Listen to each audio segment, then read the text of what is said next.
My name is John Parker Hammond. What is up, ladies and gentlemen? And now for something completely different. Or actually not. So you see, way back at the beginning of this channel, I doubt any of you were around for this, I actually did a playthrough of Jurassic Park Trespasser, and we are going to be revisiting that. The thing is, the old playthrough that I did way back, like at the beginning of this channel, just wasn't very good.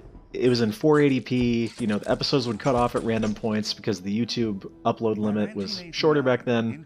There were deaths and reloads in the middle of episodes, just not good. So I figured we would take another look, especially because I discovered that there's actually an unofficial HD patch that you can run. So we are going to be looking at it in glorious 720p, which of course is not that high of a resolution, but compared to what the game was originally in, it actually looks pretty nice. So what is Jurassic Park Trespasser? Well, for those of you who haven't heard about it, it is a game that came out in 1998. It's basically a first-person action-adventure game set on Site B, which of course is where the Lost World Jurassic Park took place. What was the cost? Now, you would hear that and go, wow, that sounds incredible. What could go wrong? Well, the thing is, this game often makes it onto worst game of all time lists. And it's kind of easy to see why, because it is very broken, very janky, and frankly unfinished. Now, the really sad part about this is that they basically just ran out of time and money, the developers that is. If they were able to actually realize their vision, their basically overly ambitious vision, this would have probably made it onto all of the greatest games of all time lists. So it's kind of sad. Anyways, we're going to go ahead and hop right in. Now, it's worth noting that we are going to get some load times here because I'm actually running this off of the CD. It's not something that I went back and rebought. I actually own this from when I was a kid. Now, there aren't a lot of cutscenes in the game, but there is a lot of voice acting. You may have noticed at the beginning there that that was actually Richard Attenborough, reprising his role as John Hammond. So basically, the main character, Anne, was on a flight to Costa Rica, her plane went down, and she ends up on Site B. Now, she had recently read John Hammond's memoirs, because this is supposed to take place a little bit after the events of The Lost World. And so as she goes through the island, she sort of remembers parts of his memoirs, and you get actual voiceovers from Richard Attenborough, which is pretty great.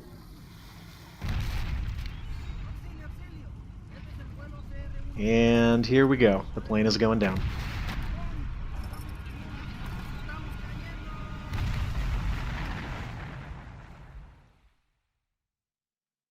So before we get too far into it, what are your options if you actually want to play this game? Well, it's not available on any digital distribution platforms, so you're pretty much going to have to buy a disc. I was looking before I did the playthrough, and I noticed that the game has kind of gone up in price since the last time I checked. I mean, we're talking like anywhere from 50 to 100-ish to, if you want a, complete in-box copy, several hundred to even more than that. However, life finds a way, as they say, so if you really want to play this game, I'm sure you can figure it out. But as for me, I'm running an actual disc copy here. So this is the game. This is what it looks like. Not too bad, right? Of course, this is upscaled a little bit from what the normal game would be. But it basically is a first-person action-adventure game, and the thing is, although the controls and everything are super, super jank, the actual levels and environments are pretty impressive, especially for, 1998. You really can see the makings of something super great here, which unfortunately just didn't actually happen. Now, one of the cool things and kind of innovative things, I guess, I'm sure it wasn't the first game to do this, but you'll notice there's actually no HUD, and that's to increase the immersion trademark. We get occasional messages like this, but mostly just in the tutorial. You'll notice that we have no life bar, or do we? Yeah, so that's that's something. One of the more infamous parts of the game, but that heart tattoo is actually the life bar. It will start to fill up red as we take damage. It's very meme-worthy, though, isn't it? So another interesting thing about this game is it is actually one of the first games. I don't think it's the first. I don't know exactly what the first would be, but one of the first games to feature real-time physics. I mean, this is the kind of thing that Half-Life 2 would do years later, and everyone was like, "Oh, that's amazing," which, to be fair, it was in 2004, I believe, when Half-Life 2 came out. But this game was doing it a full, like, 6 years earlier, although a little bit more janky, if that's even possible. So think about this being 1998, and that's actually pretty impressive. What's not very impressive is the arm control. So the way that you control the grabbing of objects and everything, the view doesn't snap. Foundation, maybe. So what you're actually doing is clicking to move out your arm, right-clicking to grab an object, and then you're sort of moving the arm around independent of the camera. You get used to it relatively quickly, but it never becomes not janky. And we're really going to see this when we start getting guns and doing the shooting, because the camera does not snap like a first-person shooter. It stays like this, and you're actually moving your arm to aim the guns. It's jank. We'll see it though.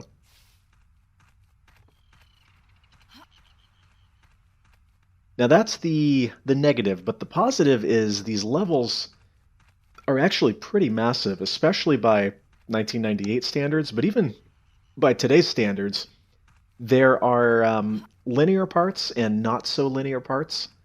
In fact, there are some pretty wide open areas that are quite impressive. And the game does a pretty good job of making you feel immersed, even for something this old. You know, you always feel like there's a velociraptor right behind you, and you have to be a little bit paranoid. I think you can tell just from looking at the jumping here how kind of unstable it is. It's all right, we'll try that again. So you'll notice the heart changed slightly. Another, I wouldn't call it revolutionary feature, but you do have regenerating health. So if you take a little bit of damage and just wait a little while, it'll come back. So in a way, you could say that Call of Duty ripped off this game. Call of Duty and Halo, of course.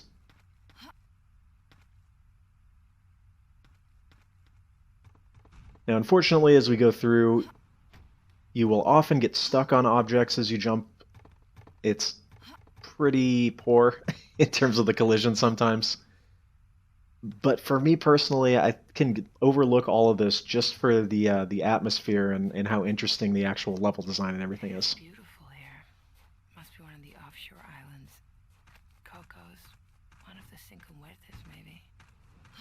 The voice actress for Anne is actually Minnie Driver, who of course has done films, voice acting, etc. 6 left. Does a great job.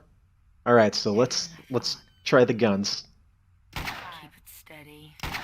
One thing you will notice is because the arm moves independently of the camera, you can't always rely on where the crosshairs are. So unless you manage to line it up just right, that's interesting, the way it sort of landed there. Yeah, it's weird. So you got to move the arm like this, and just like when you're not holding an object, that's how it works as you're holding the gun. So in a way, it's cool because you can aim in the opposite direction of where you're, 3 shots. going, but yeah, it's weird. You also notice the arm twists in some rather uncomfortable looking ways. So yeah, you can see there, just like waving it around, it's kind of crazy. 2, 1. There we go. Now, one thing that is kind of funny from a narrative perspective, but, it's sort of necessary since you don't have a HUD, is she picks up the revolver. She's like, 6 shots. Like, okay, I guess you could 6 rounds. assume that. But then she goes, oh, heavier than I thought. And then you'll pick up the Spaz 12 over there, and she'll be like, 8 shells or 8 shots. Like, how did you know that? 3, 2, 1. Or she'll pick up a submachine gun and be like, feels about 8 half. shots. It's kind of funny. 8 left. Now, you can only hold 2 items at a time, so you press the R button to, like, holster, I guess, one of the weapons. And although you get weapons scattered all around the place, whoops, That's what that feels like. not quite what I meant to do, you'll find that it's fairly hard to actually hit anything until you get used to it, which means that Maybe sometimes you want to take multiple guns with you. or a radio. You can do this by throwing the guns one at a time, and it's kind of silly, but sometimes it's the best way to survive.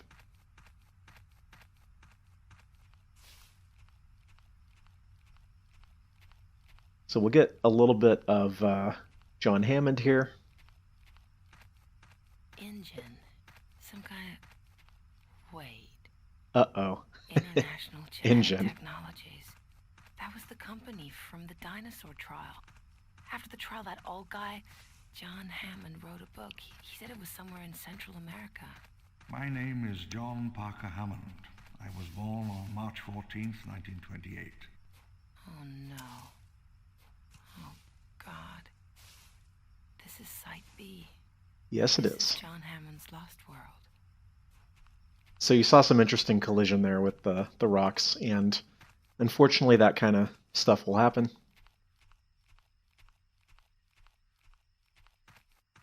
Now I did a little bit of research before doing this about the the development and the physics system. Apparently, and I'm not a game dev, so I don't understand all of this, but it uses sort of a box system for the physics. So instead of doing like the collision based on the polygons of any object, there's actually a box around each object that handles the collision, which is why you'll see stuff like that where the actual hitbox, for lack of a better term, doesn't line up with a 3D model. All right, let's see here. By the way, you can also rotate your wrist like this, so you know that we're going to be killing a velociraptor by doing that. To do that, you hold the control key and rotate the mouse. It's weird. All right, I'm going to definitely take that. So, drop this.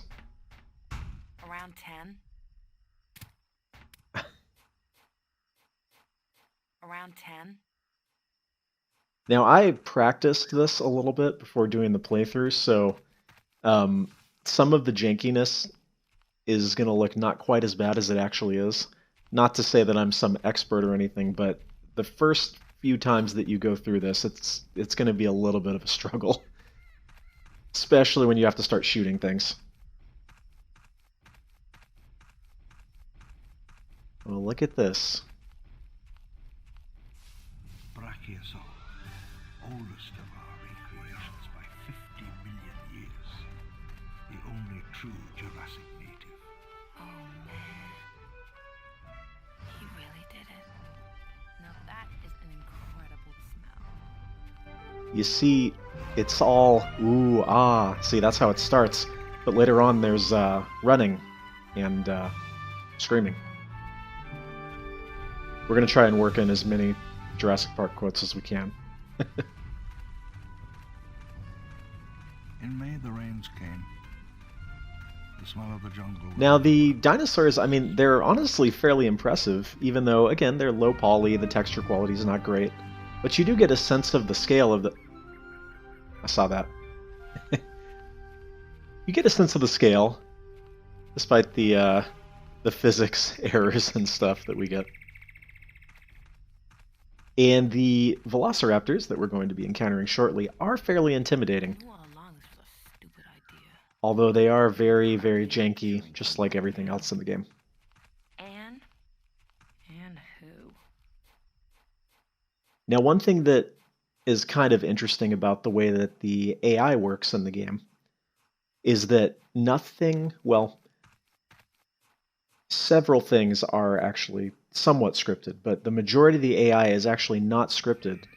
The dinosaurs are reacting sort of in real time to whatever's going on. And the animations, well, that was not bad. Look at that. That was from a long way away. You will find that it is safest to actually shoot the dinosaurs from as close as possible, because it is very, very tricky to aim. Now, this game... The real trick of it having this revolutionary for the time physics system is going to ask you to perform some weird physics puzzles at times. It's certainly not the high point of the game, but, you know, for the time, again, relatively impressive.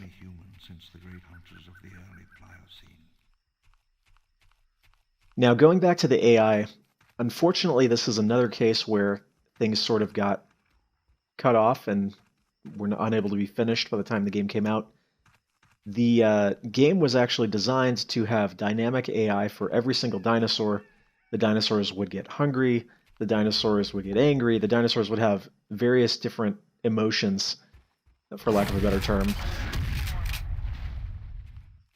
Alright, we're good.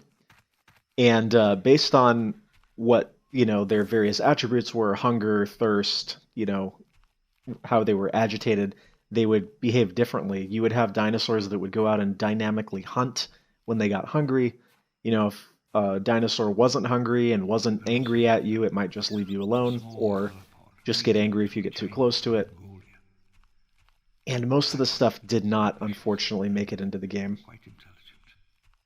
So instead, we got some glitches where dinosaurs would sort of freeze and run around, forget what they were doing, and it's all a little bit janky.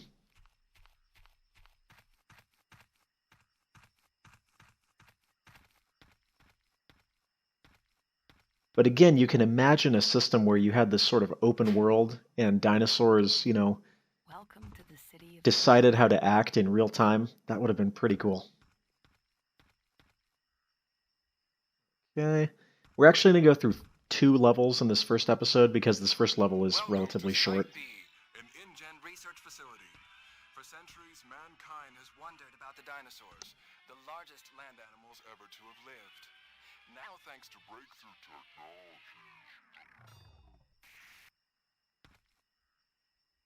I must have thrown that harder than I thought. You can actually hurt the dinosaurs, by the way, by hitting them with things, but it does so little damage that you're pretty much going to want to use guns all the time, as much as you can. Alright, here we go. Nice. Down we go. So yeah, as stated, we will do episode, or level 2 in episode 1. Level 1 really is just kind of the tutorial anyway, and we start to see more interesting stuff as we go into this one.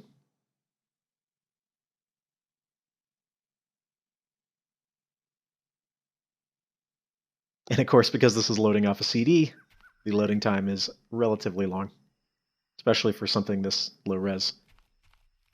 Now what you've noticed is that I don't have any guns anymore. That's because one thing that they were not able to do by the time they released was make it so that your guns would carry over in between episodes, or levels, rather.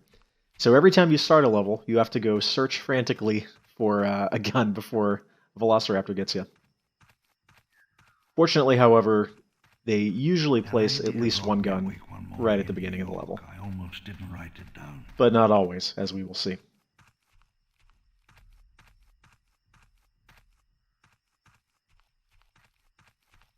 Now, the physics for the objects also applies to the actual dinosaurs who have ragdoll physics, which, again, for the time was pretty impressive. However, because it's so janky, it often ends up looking more funny than anything. Hello there. The insect is preserved perfectly. But you see, and here's the clever part, wouldn't the dinosaur blood be preserved as well? Alright, I won't bother you. You don't bother me. Perfect. The blood holds DNA. Now, I think this might be a side effect of the unofficial patch that I'm using. But you'll notice that a lot of times you can see the dinosaurs before they actually react to you. Come on. That's it. I don't know if any of those even hit him. 7, 6. Okay. Yeah, I found that the revolvers are very hard to aim in this. Specifically because you can't actually see your front sight. Desert Eagle is pretty easy to aim, though. And naturally, 50 AE does pretty decent damage to a Sunlight raptor. angled down through the dusty air in Norman's office, and I leaned against a solid oak table as I outlined my plans for international genetic technologies. Alright, are you ready for some physics puzzles?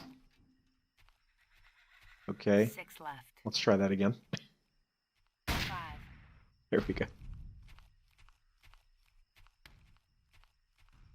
You know, again, this is fairly basic now, but at the time, had it been done, you know, well, 6 this would have left. been very impressive.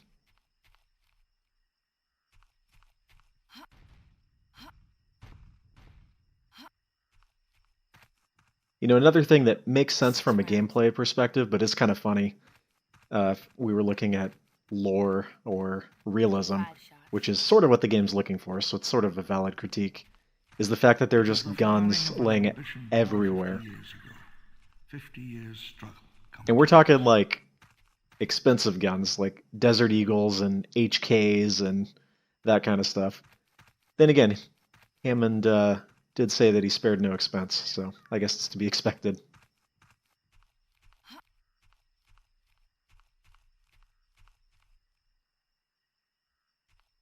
Okay. Like I said, the game does a pretty good job of making you feel paranoid.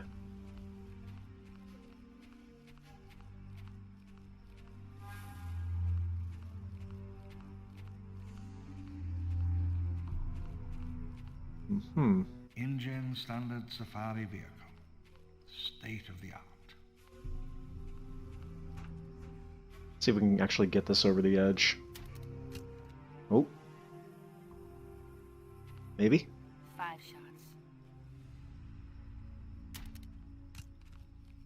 We're going to need a little bit more force, I think. 5 rounds left. 4, 3, 2, 1. Empty. There we go.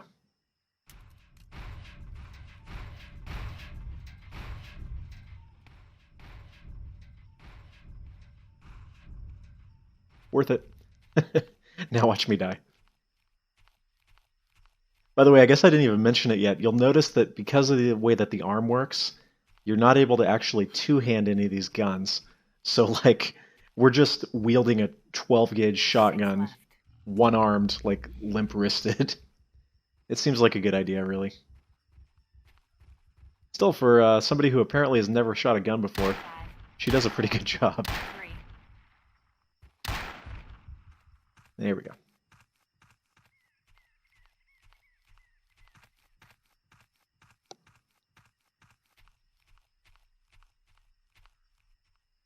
Okay, I guess I can't pull these off. Let's see if a basketball will do the trick. Nope.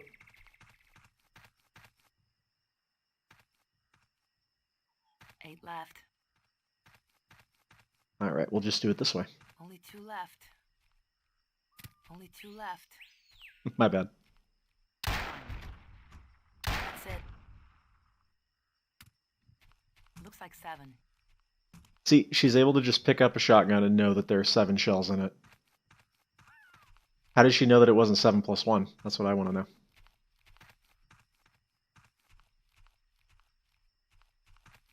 Yeah, you gotta love just going Terminator style with this shotgun. It's pretty great.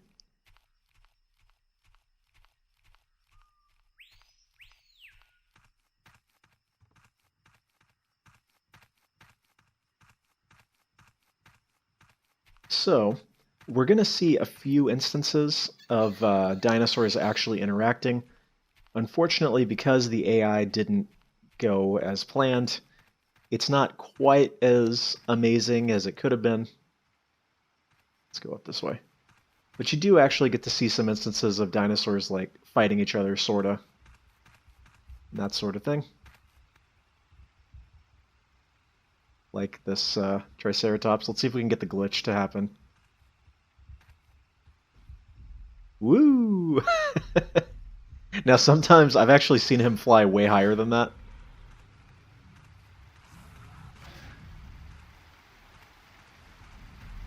So yeah, like here, we would have seen a lot more of this had they had the time to actually finish the game. Anyways, we will just leave them to their business. Doesn't concern us at the moment. Now, according to what I read, the game actually was originally intended to release in the fall of '97. Oh, looks like Triceratops cleaned up over there. Good job. Good job. However, they had already gone over budget by that point. They then delayed the game till '98, when obviously it came out. But even then, it was not finished. Phone. Oh, thank God. 911. The main switchboard is temporarily unattended. Please contact your supervisor. Well, that's not good. Computadora principal está temporalmente You will find that trying to use a occupada. keypad is one of the most janky things ever. Unsurprisingly. Alright, looks like we got another physics puzzle here. This is fine. Let's see if I can get the gun Shots. up there right after I knock these down. 7. Good. Oftentimes you're better off just doing that. Because what happens is if the gun gets stuck on an object as you're moving up, it can drop from your hand, 7 which is shots. not great. This can also happen as dinosaurs are attacking you, which is even less great, as you might imagine. Now, one thing that is fairly amusing is, you know, the Velociraptor is supposed to be, like, super stealthy and, you know, sneak up on you and kill you before you even notice. Clever girl kind of thing. 5. Alright, the shots are on point today. I'm liking this. You'll notice, however, that they growl and have incredibly loud footsteps. We're just going to continue with this, I think. Easier to aim. So, usually you will hear the Velociraptors before you see them, which is, again, kind of funny.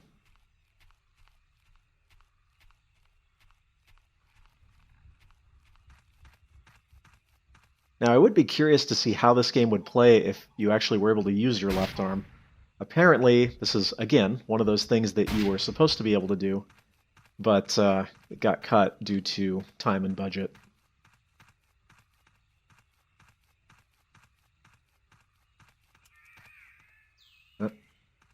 Once again, we got weird collision going on there.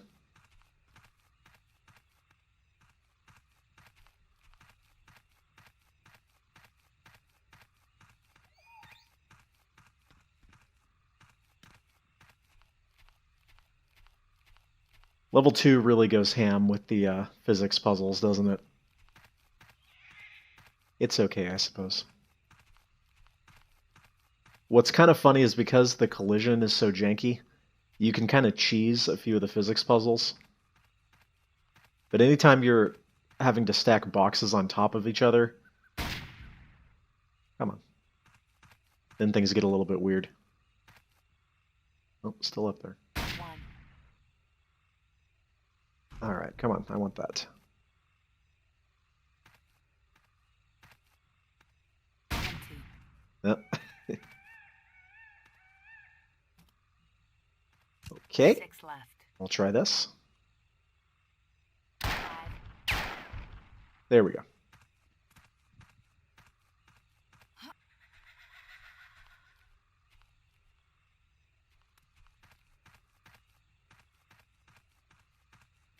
Where did it go, though? It's alright, we'll find it.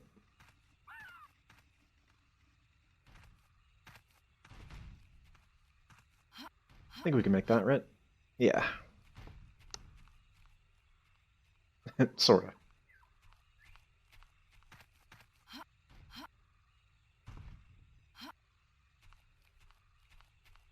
Feels full. So yeah, somebody just left a silenced MP5K laying around. And of course, being in this, you know, tropical environment, it's totally fine. Despite the fact that it's been out in the open for however many years. 7 shots. Feels full. Now there are a few burst fire weapons, this pistol included. They kind of suck, but, well, we'll take it just for the heck of it.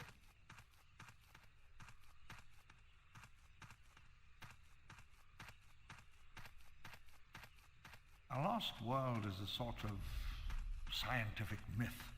Now, what's kind of cool is you'll notice that the game is running in 60 FPS right now. That was not necessarily the case when it came out. In fact, the game ran very poorly on the hardware of the time. In fact, I'm trying to think. I want to say that the game was like capped at 20 FPS or something, which us PC guys, 20 FPS, not okay. I don't think they went with the whole, oh, it's more cinematic thing, though. Almost out. Yeah. Empty. So yeah, I found that generally it takes like an entire mag to kill a raptor using a burst fire weapon in this, but oh well.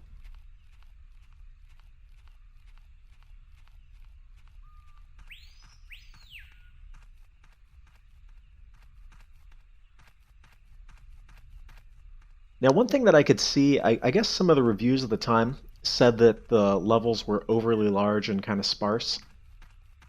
In a way, I guess I could see that, but personally, I think that the levels being huge like this... In the winter, we began Hello. building the support for the elevated transit system Goodbye. that would unify the island. I don't know, it kind of adds to the atmosphere for me. Jungle canopy. Although I suppose there could be more stuff. Oh, this is going to be impossible to aim. 10 shots. Again, there's just a Barrett laying around.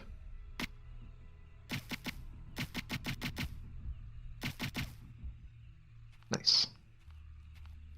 10 shots. Alright, can we somehow pull this off? Oh,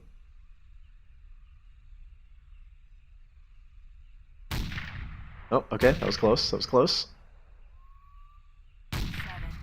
There we go. About half a clip. Also, it will irritate you to no end that she says half a clip.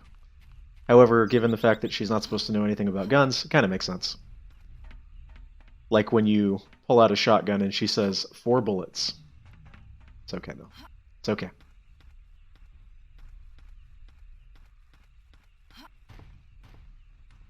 Now, going back to something I mentioned previously, Going up out of the southern it's basin, very the surprising to me Causeway will that bring visiting we haven't sailors gotten, north from the I mean, southern not a beach. sequel, because although it would be hilarious if they released Trespasser 2, just a game in a similar vein, right?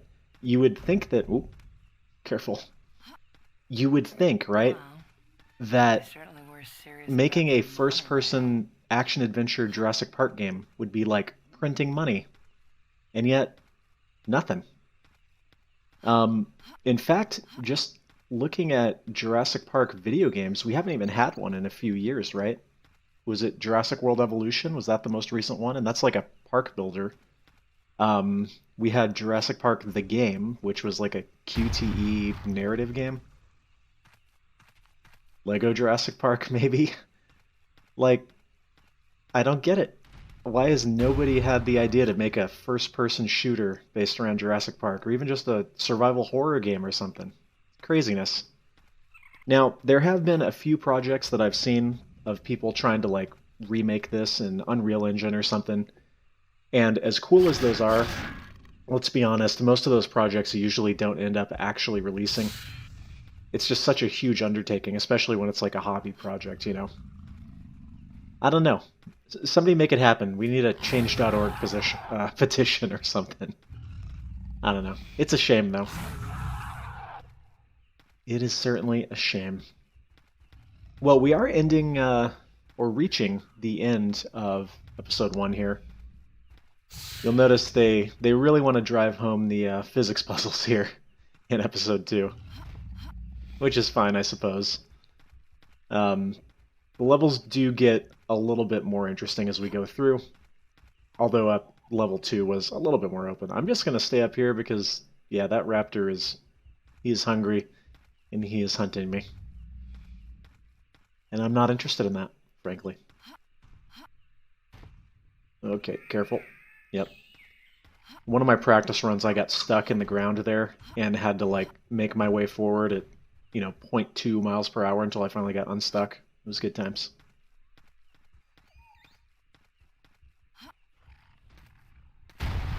Oh, Little gone. seesaw action going on here. He's going to leave me alone, apparently. All right. I won't complain. Yeah, we're not gonna make that jump, so. Oh. All right. Screw this, we're jumping down. Take a little bit of damage there. What? Oh, he died somehow. He got crushed by something. I don't know what. Anyways, everybody, we are nearing the end of the episode here. As soon as I make this little jump over the edge here, that'll be it. So I want to thank you very much for watching episode 1. Hopefully I will see you again in episode 2, where we will check out the next level. Thanks very much for watching. See you next week.